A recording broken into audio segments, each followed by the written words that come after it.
Ja, dober večer, hvala lepa za vabilo.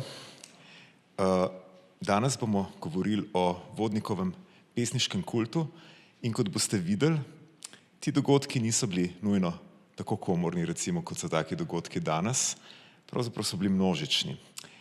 Vodnikov pesniški kult se začenja jasno tule, v tej stavbi na Vodnikovi domačiji, in sicer leta 1858 ob 100-letnici rojstva tega slovenskega pesnika. Pravzaprav edini materialni dokaz, kaj se je takrat dogajalo, je tale znamenita plošča nad ravno tako znamenito kamnito mizo. Na tej plošči pa piše, da se je tu rodil 3. februarja 1758, se pravi 100 let prej, Valentin Vodnik, prvi slovenski pesnik. Ta plošča je seveda znamenita zato, ker je to pravzaprav neko prvo nacionalno obeležje, ki ga je pravzaprav uspelo Slovencem postaviti v Ljubljani na ta način. Zato si bomo to zgodbo ogledali nekoliko podrobneje, ampak najprej pa mogoče razmislimo, kaj so pravzaprav hoteli avtorji te plošče povedati s tem, da so napisali, da je Vodnik prvi slovenski pesnik. Ali to res drži? Seveda je odgovor pravzaprav ne drži povsem. Lahko bi rekli, da so prve slovenske pesmi tiskali že protestanti, recimo Trubar, ampak vendarle jasno, tukaj gre zlasti za nabožne vsebine, adaptacije, prevode in tako naprej. Ampak kljub temu jasno bi za prvega slovenskega pesnika bilo bolj prav, da razglasimo Antona Feliksa Deva. To je bil ljubljanski pesnik, sicer menih, del tiskalceat, torej bosonogi avguštinec. Dev je bil prvi oziroma vodilni pesnik prvega slovenskega almanaha posvetne poezije, tako imenovanih pisanic. Tule vidimo eno njegovo pesem, ki jo je napisal, jo posvetil pravzaprav svojemu kolegu in souredniku Marku Pohlinu. Je pa seveda res, da v pisanicah, ki so izšle trikrat, to je bil almanah poezije, najdemo tudi mladega Vodnika, se pravi, Vodnik je nekaj svojih pesmi že objavil takrat v pisanicah, med drugim recimo tale Klek, ki ga vidimo tule. Vodnik tudi ni bil prvi pesnik, ki je objavil svoje pesmi v pesniški zbirki. To je bil v resnici Pavel Knobel, ki ga je prehitel leta 1801, je objavil v samostojni knjigi tele 4 pare novih pesmi. Te pesmi so nekoliko nenavadne, recimo prva Od podzemskih jabolk je v bistvu hvalnica krompirju, ki je v bistvu nahranil lačne krance do takrat. Druga pa govori o prcu, kako je treba v bistvu takole kdor enega jetnika izječe, spusti in tako naprej, mislim v tem smislu. Se pravi, ta poezija ni bila ravno estetsko, bi rekel, visoko leteča, in zato je Vodnik v bistvu, ki je poznal jasno Knoblovo zbirko in je izdal svojo zbirko 5 let kasneje, je v bistvu na svoj izvod te Knoblove zbirke zapisal tele besede: bukve iz krajina polne drekajna. To je bil odnos Vodnika in Knobla. No, še enega konkurenta ima Vodnik kot prvi slovenski pesnik, to je pa Žiga Zois. To je morda manj znano, da je bil v bistvu veliki mecen pravzaprav slovenskega preporoda te zgodne faze, ravno tako odličen pesnik. Njegova najboljša pesem, po mojem mnenju, je Efeška vdova.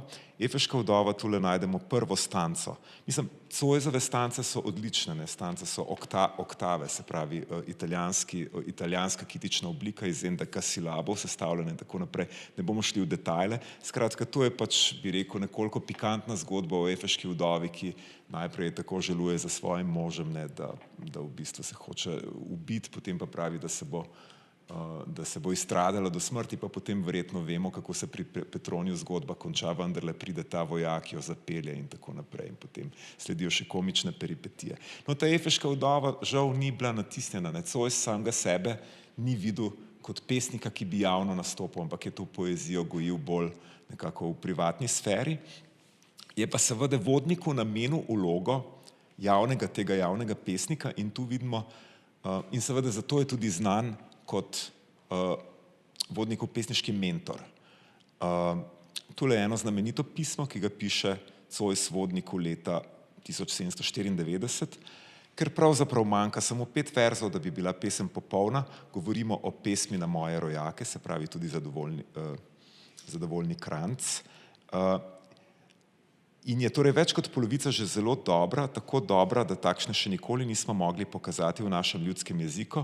Zatrdno upava, da se boste potrudili in jih zamenjali z drugimi, se pravi, tu mu daje neke pesniške nasvete in tako dalje. No, in če bo to pač uresničil, potem boste prvi kranjski pesnik, ali bolje rečeno ste to že.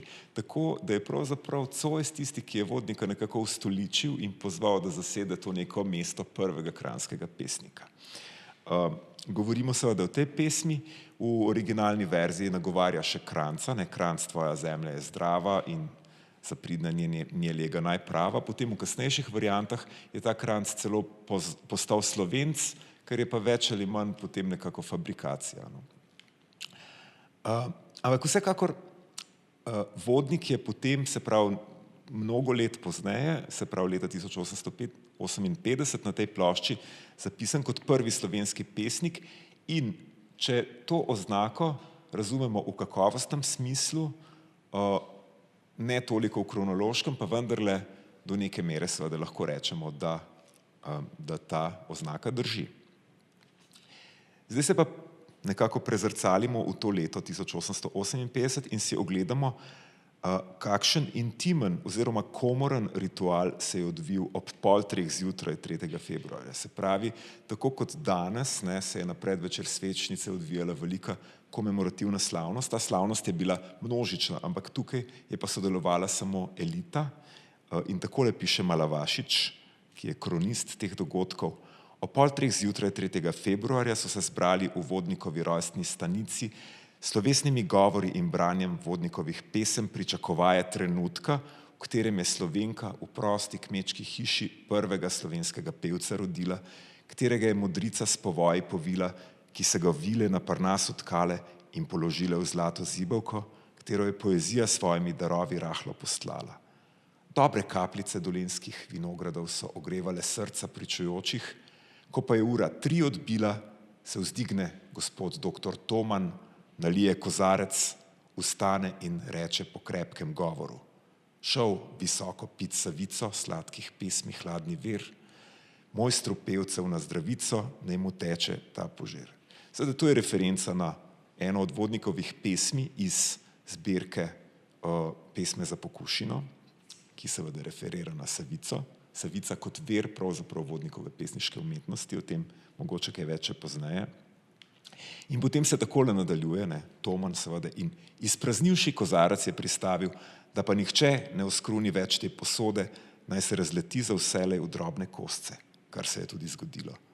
Z ginjenim srcem so ogledovali milo podobo Vodnikovo in vsak en listek z njegovega lovorjevega venca v spomin si odtrgavši, so se poslovili od mesta, katero se je vsakemu tako priljubilo, in vrnili so se z radostnim, pa vendar težkim srcem vsak na svoj dom. Se pravi, to je bil nekako ritualni vrhunec te znamenite Vodnikove stoletnice. Zdaj, kdo je bil ta, bi rekel, svečenik, bi rekel, tega rituala? To je bil Lovro Toman, eden vodilnih slovenskih nacionalistov v desetletjih po marčni revoluciji, in seveda tule vidimo tole Vodnikova sobica, ki seveda še čaka v tej hiši, kjer se je ta ritual odvijal. Ampak sicer moramo pa vedeti, da pravzaprav je bila ta Vodnikova svečnica leta 1958 v resnici množičen dogodek, ki ima seveda tipične elemente komemorativnih kultov, kakršni so se dogajali tudi drugje po Evropi, in tu pravzaprav moramo ugotoviti, da Vodnik nemara ni prvi slovenski pesnik, je pa vsekakor prvi pesnik s posmrtnim kultom. Moramo seveda to zadevo postaviti nekoliko v kontekst. Kaj so pravzaprav komemorativni kulti umetnikov in zakaj se pojavijo?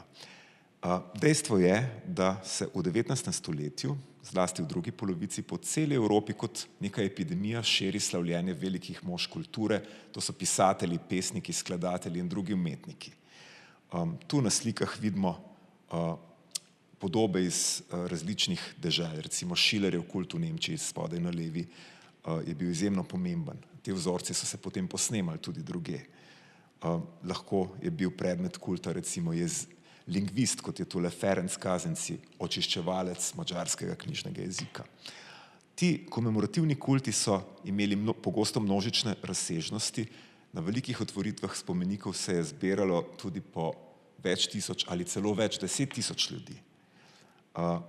Seveda je bil močan poudarek na stoletnicah, lahko govorimo kar o kultu stoletnice, in seveda velik poudarek je bil na postavljanju spomenikov, lahko govorimo kar o spomeniški maniji, Denkmalwut je nemški izraz, ki to označuje, in vse to dogajanje je bilo izrazito ritualizirano. Tule na sliki spodaj levo vidimo nemara največji spomenik kakemu pisatelju postavljen v Evropi, to je spomenik Walterja Scotta v Edinburghu. Ampak seveda tudi v majhnih deželah, recimo kot je oddaljena Islandija, so postavljali spomenike svojim recimo nacionalnim pesnikom. Spodaj vidimo odkritje spomenika Jónasu Hallgrímssonu, nacionalnemu pesniku Islandije v Reykjaviku. Zdaj, kaj je značilno za te komemorativne kulte? Predvsem je pomembno, da so povezani s kulturnim nacionalizmom in nacionalnimi gibanji, in to velja seveda za vso Evropo, ampak velja pa tudi to, da politično podrejene literarne kulture še bolj izrazito investirajo v literarne ikone. Na primer v Provansi na levi strani vidite spomenik, otvoritev spomenika Frederiku Mistralu, desno recimo slovesnosti ob inauguraciji spomenika Ivanu Gunduliću v Dubrovniku, seveda. Še en zanimiv pojav, pravzaprav po celi Evropi se nekako pojavljajo tako imenovani nacionalni pesniki, to so pesniki, ki naj bi bili posebej pomembni za narod in zavzamejo zelo, zelo privzdignjeno pozicijo v nacionalnih kulturah.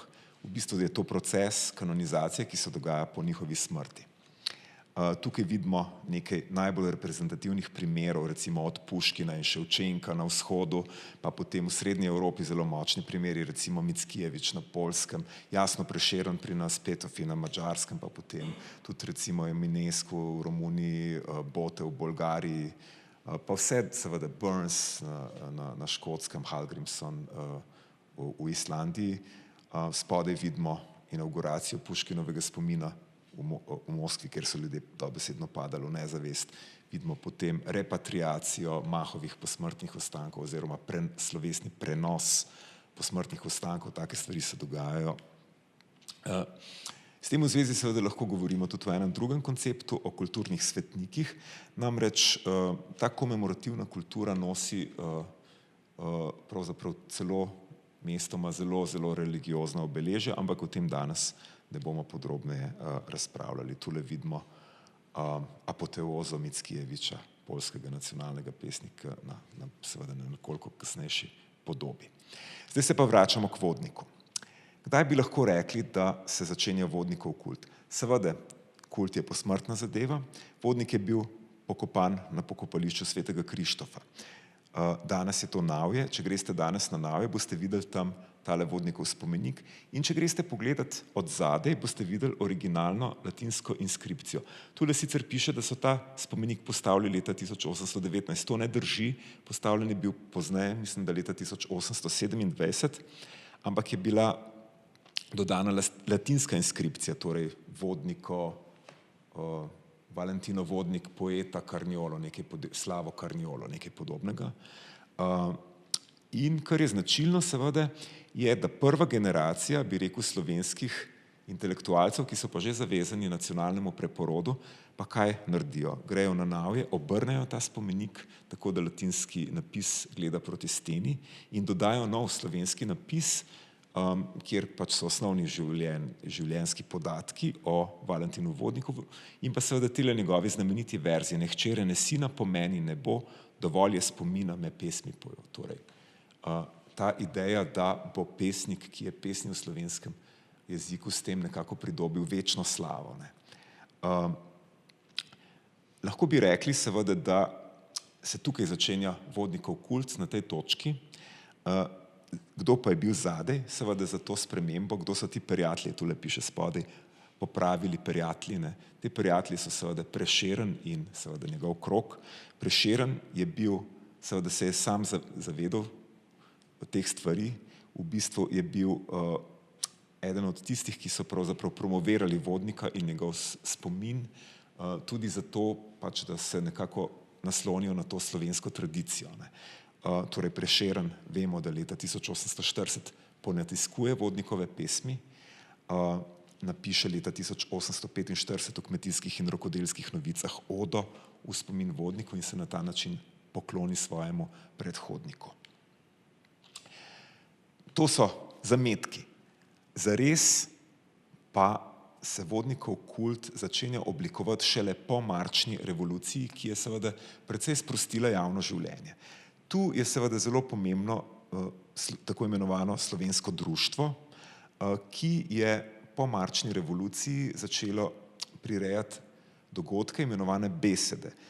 Besede so bile pogosto povezane z Vodnikom, tam se je recitirala njegova poezija in tako naprej. Tule je prvi tak dokument, ki sem ga uspel zaslediti, prireditev, ki je imenovana Venec slave v spomin Valentina Vodnika iz leta 1949. Potem so se vrstile pravzaprav Vodnikove besede, ki so postale počasi vezane na ravno na 3. februar, se pravi Vodnikov rojstni dan. Vse skupaj se je pa precej intenziviralo leta 1957, torej leto dni pred omenjeno Vodnikovo 100-letnico, ko je Lovro Toman, že omenjeni, napisal tale zanimiv članek, v katerem pravzaprav takole nekako lirično popisuje. Mogoče je to zanimivo, evo, preberem, kako Toman piše. Bilo je v jeseni leta 1949, zbralo se nas je tukaj pri Podnartovcu v dobro znani gostilnici mnogo rodoljubov iz gorenjske strani. Poslušali smo budivno šumenje Save valov. Navdajala nas je prečudno mati pevske umnosti. Spominjevali smo se slavnih djan domačih izvrstnih rodoljubov, napivali smo jim nadušene zdravice, popevali smo jim slavo neumrjočo, spomin neizginljiv. Kar plane kviško jeden zmed nas vzame kozarec, utopi ga v brizgajočo penečo Savo, dvigne ga visoko s kapljico pomenljivo in napije radostno tako, ki visoko pil savico lepih pesmi Hladni vir. Skratka, to so te verzi, se pravi, vidimo, v kakšnem duhu se pravzaprav te rodoljubi pravzaprav snovali svoje ideje, na kakšen način pravzaprav so o tem pisali v časopisju, seveda takrat zlasti še v Blajvesovih kmetijskih in rokodelskih novicah. No in poanta tega članka pride seveda pa pozneje, namreč Toman ima idejo, da bi Vodniku postavili spomenik. To je naša dolžnost. Narod, ki spoštuje in slavi svoje slavne možove, slavile sebe. To je pravzaprav ključna poanta. In seveda, to je prvi znan načrt za slovenski spomenik kakemu pisatelju. Se pravi, leta 1957 ga spiše Lovro Toman. Toman pravzaprav naredi že kar načrt, kakšen bi ta bil. Se pravi, štiroplaten, nevisok steber, na vrhu podoba Vodnikova iz kakšnega marmorja in potem na 4 straneh napisi Valentinu Vodniku Slovenija, na ostalih 2 si nasprotni rojstni in smrtni dan in tako dalje. Tako si je zamišljal ta Vodnikov spomenik in dejansko je stekla kampanja nabiranja prispevkov. To je zelo pomembno, namreč na ta način so pravzaprav rodoljubi že 5-6 let pred tem pravzaprav novi nagrobnik Prešernu na kranjskem pokopališču postavili. Torej tu se Toman obrača na vas, vrli Slovenci, rodoljubi in častiteljevi Vodnikovi in tako naprej, prek novic. Čas je, da pokažemo, da se nam ni treba sramovati svoje domovine. Tu pa našteva še pač te druge slavne Slovence. Se pravi, gre za to, da pravzaprav slovensko nacionalno gibanje potrebuje slavne može, ki jih časti preko kulta in na ta način v bistvu mobilizira javnost za slovensko stvar. Seveda, Toman ni bil sam, naprimer, tu se mu pridruži Davorin Trstenjak, v članku Novoletnica že v začetku leta 1858, ko je ta kampanja zbiranja na vrhuncu. Kar se mi zdi ključno recimo v tem članku je to, da pravzaprav Trstenjak apelira na vse Slovence na vse slovenske patriote, ne samo Krance. Takole pravi: darujte tedaj Slovenci od dereče Mure in Drave do sinje mogočne Adrije, od silnega Dobrača, se pravi na avstrijskem Koroškem, do sladkih Ljutomerskih goric, vsak svoj dar na oltar obče slave. Se pravi, tu so te krajinske meje presežene, Štajerska, Koroška, Goriška, Kranjska, tu ni pomembno, tu že gre za Slovence, ne, to je ključno. Ampak seveda moramo pa priznati, da je pravzaprav rezultat v tej prvi fazi še razmeroma klaveren. To je vse, kar so pravzaprav, kar so nabrali. To je edini, bi rekel, materialni dosežek. Lahko rečemo po eni strani, da je klaveren, ne, po drugi strani pa je vendarle prvi, ne, in je vendarle pomemben, ne, ker potem so sledili mnogo večji dosežki, mnogo težji logistični podvigi. Torej, to je tisto. Ne. Zdaj, v materialnem smislu, v ritualnem smislu pa je vendarle bila Vodnikova slovesnost izjemen uspeh. Tu si bomo ogledali, kako je potekala tale beseda v Stanovskem gledališču ljubljanskem, ki je potem sledila. Ne. In spet vidimo, da je bil njen glavni akter Lovro Toman. Imeli smo živo sliko, tako imenovano, tableau vivant. To je bila zadeva, ki je bila izredno popularna v celi Evropi, niso si je izmislili slovenski nacionalisti. Se pravi, ženska igralka alegorija Slovenije namesti Lovorov venec na novo izdelan mavčni doprsni kip vodnika in pri tem izgovarja Tomanove verze in Slovenija krog glave ti ovija venec slave. No, te verze sem pač postavil tudi v naslov svojega predavanja in potem, to je zelo, mislim, to je čustveno, ne, to je čustveno nabiti dogodki. Trenutku ganljive tišine je sledil izbruh navdušenih klicev živjo. Tako so nekako izgledali te dogodki v drugi polovici 19. stoletja. In seveda, da bi se niz primerno zaključil, je pa poskrbela Maša v frančiškanski cerkvi. Tole so tile verzi, jasno spet vidimo tole Slovenijo alegorično, ne, prvič spleta okrog čela sina, hvaležna tebi mati, Lovor, svet in tako naprej. Se pravi, neka alegorična Slovenija je tista, ki pravzaprav spleta Lovorjev venec pesniku in ga polaga pesniku na glavo. Ne.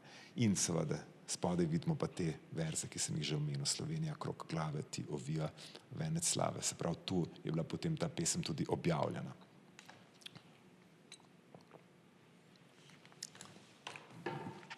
Ob tej priložnosti, seveda po teh dogodkih, je izšel tudi Vodnikov spomenik. To seveda ni kakšen fizični spomenik, ampak knjiga, ki ima tudi nemški naslov Vodnik album. Uredil jo je še en pomemben slovenski narodni politik v tem času, Edvin Kosta. Ta knjiga je zanimiva zato, ker je pravzaprav dvojezična. Ne. Lahko bi rekli, da bi takrat pravzaprav samo slovensko knjigo še relativno težko skupaj spravili, ker pravzaprav slovenščina še ni bila uveljavljena kot strokovni in znanstveni jezik, jezik humanistike in tako naprej. Ta knjiga pravzaprav priča, da je to še čas, ko sta pravzaprav ta dva jezika in kulturi vsaj na tej ravni na Kranjskem lahko v bistvu še nekako sobivala. V tej knjigi seveda najdemo tudi podroben popis teh slovesnosti, iz katerih smo prej brali pravzaprav opis tega Tomanovega rituala spodaj v Vodnikovi sobi, se pravi napisal ga je še en politik Malavašič. Po Vodnikovi stoletnici leta 1958 je Vodnikov kult ostal živ.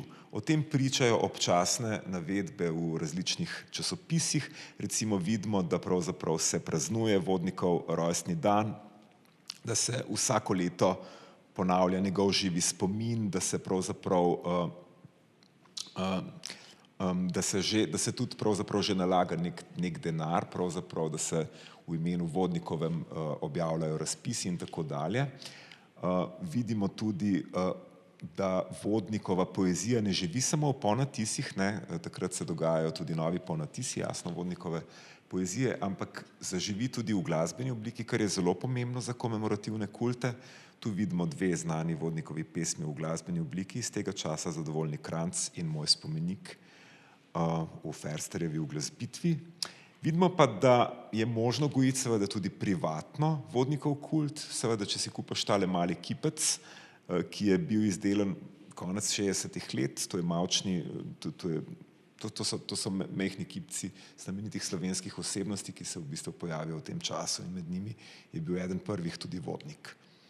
Vidimo, da so bile Vodnikove besede recimo leta 1978, to so taki drobni indici, kako ta Vodnikov kult živi, recimo so bili pomemben vir dohodkov ljubljanske čitalnice. Vemo jasno, da se v 60. in 70. letih oblikuje ta mreža slovenskih čitalnic in na ta način seveda so lahko Vodnikove besede v vsakem praktično večjem slovenskem in manjšem slovenskem kraju in tako naprej. Drugi vrh, bi rekel, Vodnikovega kulta v 19. stoletju pa predstavlja jasno postavitev Vodnikovega spomenika v Ljubljani, ki ga seveda vsi poznamo. V ozadju te postavitve je bila tokrat nekoliko bolj resna organizacijska struktura. Predsednik je bil seveda pomemben politik, dr. Josip Vošnjak. Tukaj vidimo tudi druge pravzaprav pomembne osebnosti, ki so bile člani odbora za Vodnikov spomenik. Ta odbor je deloval dolgoletno, ampak zlasti v 80. letih so se pa potem dejavnosti pospešile in so začeli pač pravzaprav nabirati sredstva za ta spomenik, ki bi bil, ko je bil postavljen, je bil seveda prvi veliki slovenski nacionalni spomenik v Ljubljani oziroma kjerkoli. Za posel, potem ko so vendarle približno prišli do neke zadostne vsote denarja in tudi do lokacije, je bil potem izbran mladi kipar Alojz Gangl, tedaj še študent kiparstva na Dunaju, ki je izdelal osnutek. Lokacija je bila določena, da bo spomenik stal pred ljubljanskim licejem. To je stavba ljubljanskega liceja, na mestu, kjer je danes tržnica, se pravi, te stavbe ni več, se pravi, tu je bil določen Vodnikov spomenik. No in tu je pa potem prva stran vabila na Vodnikovo slavnost v Ljubljani. Tule vidite slavnost Vodnikova, se pravi s poudarkom na i. To je spet ena zanimivost. Vodnika so pravzaprav na nek način oklicali za vodnika, s tem, da so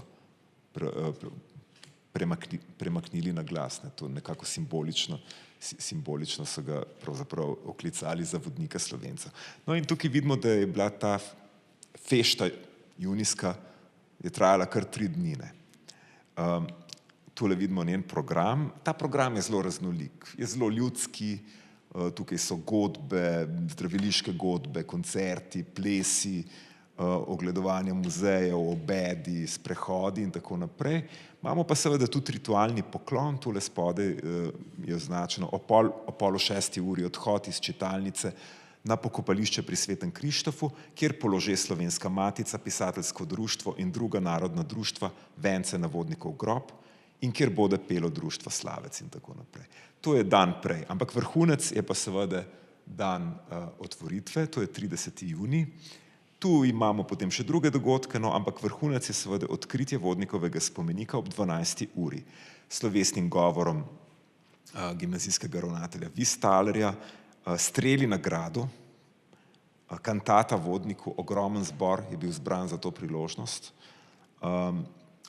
in potem seveda slovesno odkritje in vse skupaj seveda pa vendarle v okviri cesarska pesem, tako da vendarle se prizna cesarju, kar je cesarjevega. In potem na koncu ljudska veselica, banket, seveda za izbrance, za elito, spet na drugi lokaciji z izbranimi meniji, z izbranim vinom, pač za, bi rekel, za preprosto ljudstvo, pa bolj veselice in tako naprej in ples. Zdaj, kaj je ključno pri tej otvoritvi, mogoče lahko poudarim iz Vistalerjevega govora. Gre za, pravzaprav za simbolno zavzetje Ljubljane, nekako za apropriacijo, se pravi, gre za to, da Kranjci oziroma Slovenci na Kranjskem pokažejo, da so oni gospodarji. To je zelo na kratko povzeto poanta Vistalerjevega govora in pa tudi sprevoda. Zelo dolga povorka se je vila po mestu in se ustavljala na simbolno pomembnih točkah, preden je seveda ta povorka prišla do lokacije Vodnikovega spomenika. Seveda ob takih dogodkih ne gre brez poezije. Recimo temu, mogoče ne prva liga, ampak druga liga slovenskih pesnikov je pisala seveda slavilne pesmi v čast Vodniku in njegovemu spominu in tudi tu je pravzaprav vprašanje spomenika previdno navezano na vprašanje obvladovanja ozemlja. Se pravi, po značilni formuli jezik, literatura, se pravi pesniki, seveda kultura in potem seveda tudi narod in ozemlje, se pravi, nekako prek poezije zavzemamo ta prostor. To se mi zdi pomembna poanta. Jasno, Valvazorjev trg tedaj je bil slavnostno okrašen, tole vidimo na temle akvarelu Antona Hrubija. To je seveda, to vidimo slavoloke, drugo dekoracijo, to je še tik pred otvoritvijo spomenika. Obstaja pa celo fotografija. Nisem vedel, da obstaja in sem bil zelo vesel, da se je ta zadeva pojavila v grafičnem kabinetu Narodnega muzeja. Tu lahko vidimo, kako množična je bila pravzaprav ta slavnost ob otvoritvi Vodnikovega spomenika leta 1889. Tu vidimo potem okrog leta 1900, kako je pač ta Vodnikov spomenik izgledal.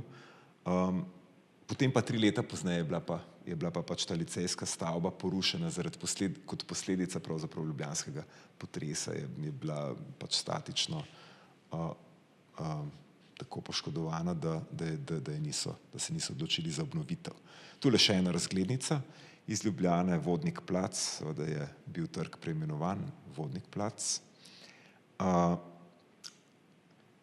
Zanimivo je to mogoče, da se je potem v naslednjih letih Vodnikov kult na nek način nadaljeval tudi ali pa razširil tudi v prostor Julijskih Alp.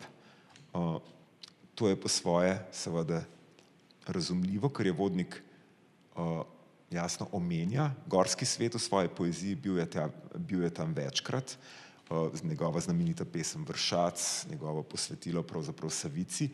Še celo to zanimivo dejstvo moramo omeniti, da na naslovnici njegove pesmi oziroma na prvi notranji strani najdemo tole podobo Triglava in Savice, ki se potem izliva v Bohinj. In to je pravzaprav posledica tega, da je Zois, vsaj Kidrič tako trdi, da je Zois nagovoril Vodnika, naj umakne svoj portret iz zbirke, ki ga je imel že pravzaprav narejenega in pravzaprav da namesto tega ostavi pač to podobo. No, skratka, Vodnik je tudi kot župnik že deloval na Gorenjskem in je bil z Gorenjsko tesno povezan, zato je seveda dobil tu na Koprivniku tole spominsko ploščo. Te spominske plošče so jasno značilne za praktično vse evropske literarne kulture. Še bolj zanimivo je to, da je Vodnik dobil eno prvih slovenskih gorskih koč. Vemo, Vodnikov dom na Velem polju je ena ključnih slovenskih gorskih postojank. In to moramo seveda razumeti v nekem širšem kontekstu spopada med slovenskimi in nemškimi planinci za Julijske Alpe. Ampak to je spet druga velika zgodba, o kateri danes ne bomo veliko govorili. Vodnik je dobil takole ploščo tudi pravzaprav pod vrhom Triglava in na tej plošči piše, da je Vodnik bil leta 1795 na Triglavu, ampak to ne drži. Izkazalo se je, da ni prišel do vrha, mislim, da je prišel samo do malega Triglava, no, kljub temu ima tule to ploščo. Zdaj, vendarle bi lahko pa rekli, da nekako konec 19. stoletja Vodnikov kult, ki je bil izredno pomemben za slovensko narodno gibanje v 2-3 desetletjih po marčni revoluciji oziroma vsaj do odkritja kipa leta 1889, je pa nekako proti koncu 19. stoletja izgubljal moč. In sicer zato, ker je pridobival moč nek drug pesniški kult, Prešernov kult, ki se je začel seveda skromno s prenovo tega nagrobnika v Kranju leta 1852, ampak je potem relativno hitro napredoval zlasti po prvem ponatisu poeziji in okrog leta 1900, ko je bila stoletnica Prešerna, takrat je definitivno pravzaprav Prešeren postal tisti nacionalni pesnik, ki je nekako zasenčil Vodnika. Mladi Slovenci so to izredno propagirali, To je pravzaprav logično, ker je Prešeren mnogo boljši pesnik od Vodnika, to moramo priznati. Tako da leta 1905, ko je bilo odkritje Prešernovega spomenika v Ljubljani, je bil to verjetno eden od največjih triumfov pravzaprav slovenskega nacionalnega gibanja in verjetno je bil to daleč največji nacionalistični shod do tedaj v Ljubljani. Kaj se je dogajalo z Vodnikovim spomenikom? Za hrbtom mu je namesto, bi rekel, hrama znanosti zrasel pač hram trgovanja, tržnica ljubljanska. To je splet naključij, seveda v tem ne moramo videti kakšne večje simbolike. Torej na Vodnikovem trgu še danes pač trgujemo. Je pa Vodnik vsaj še, bi rekel, ob 120. obletnici Ilirskih provinc, torej oktobra 1929, bil v središču pozornosti in tam se je odvil en velik pravzaprav shod in tule vidimo pač ta Vodnikov spomenik še v originalni podobi, brez frankofilskega dodatka, ki vam ga bom pokazal še nekoliko pozneje. Tole poznamo zdaj, Republique Française, ta dodatek je bil dodan kasneje. Zakaj? To je spet malo daljša zgodba, ki je ne bom v detajle danes razlagal, ampak recimo, da lahko posplošimo tako pravzaprav jasno, s koncem, z razpadom Avstro-Ogrske monarhije leta 1918 se je v bistvu Slovenija pač nekako znašla v povsem drugačnem zgodovinskem kontekstu in ena od tendenc tega obdobja je bila tudi težnja pravzaprav po degermanizaciji, po pretrganju teh, bi rekel, stoletnih stikov z Habsburško hišo, s to, bi rekel, germansko nadvlado.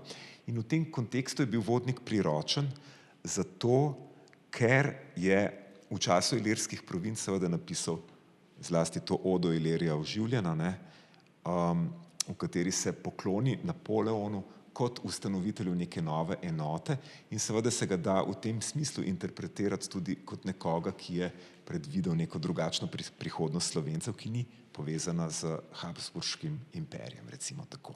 To bi bila zelo poenostavljena razlaga in v tem kontekstu moramo seveda razumeti tudi Ilirski steber, ki je zelo zanimiv in zelo kompleksen spomenik, ki je ravno tako nastal v istem času in v bistvu na njem spet seveda poleg Napoleona jasno ima odločilno vlogo tudi Vodnik s temi verzi iz Ilirije oživljene. To je prva kitica. Napoleon reče: Ilirija, vstan, duh stopa v Slovence, Napoleon in tako naprej. Torej to je pravzaprav pa še, bi rekel, zadnji veliki odmev Vodnikovega pesniškega kulta pri Slovencih. Če pogledamo, kako Vodnik kotira po številu spomenikov, to je ena raziskava, ki se imenuje Prostor slovenske literarne kulture, ki smo jo naredili na našem inštitutu za slovensko literaturo in literarne vede ZRC SAZU. Tukaj smo v bistvu preštevali in geolocirali pravzaprav razne spomenike, obeležja, se pravi, v to številko so zajeti ne samo spomeniki, seveda, ampak zlasti tudi ustanove, ulice in tako naprej. Vidimo, da Vodnik še vedno precej visoko kotira, jasno, absolutni zmagovalec je Prešeren, potem mu sledi Cankar, no potem v zadnjem času to sta bolj v zadnjih desetletjih prišla na plan Maister in Slomšek, potem pa Gregorčič in Vodnik približno enako in Jurčič, Aškerc, torej Vodnik je še vedno nekako v vrhu. To si lahko pogledate tudi na spletišču Prostor slovenske literarne kulture, boste dobili bolj podrobne podatke. Če vas pa seveda več zanima na splošno o komemorativni kulturi, o nacionalnih pesnikih, kulturnih svetnikih, pa seveda vas lahko napotim na nadaljnje branje, na dve knjigi. Eno sem napisal skupaj z islandskim kolegom Jonom Karlom Helgasonom, ampak je v angleščini, National Poets, Cultural Saints. V slovenščini pa boste večino teh stvari lahko prebrali v knjigi Prešeren po Prešernu, ki se pa pravzaprav ukvarja s kanonizacijo na splošno nacionalnih pesnikov in kulturnih svetnikov v Evropi, ampak seveda zlasti s slovenskim nacionalnim pesnikom Prešernom. V njem pa razpravljam seveda tudi o Vodnikovem kultu, ker je bil pač Vodnik pravzaprav neke vrste prvi slovenski pesniški kult in prototip za poznejši kult Franceta Prešerna. Tako da jaz bi se vam v bistvu zahvalil za pozornost. Hvala lepa, da ste prišli, seveda mi pa lahko na koncu zastavili tudi kakšno vprašanje.